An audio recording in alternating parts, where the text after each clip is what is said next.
Hi everybody, Matt from Dakis here. Welcome to our Dakis University series on how to use the website editor tool.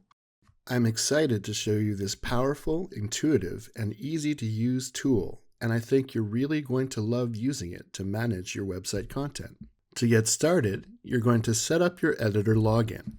Simply follow the link sent to you by your sales representative to start the process. This will take you to the Welcome Set Up Your Password screen in your default browser of choice. We recommend using Google Chrome. You'll notice your email will already be automatically entered as the username for your account login. The next step is to create your account password.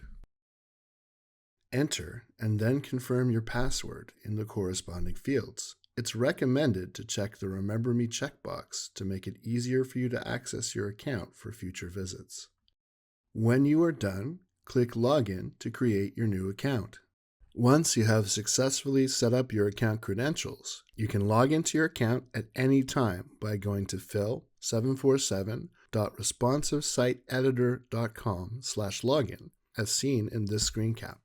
Be sure to check out our other videos for more information about how to best use your Dakis solutions. You can find that and more at help.dakis.com. Visit today.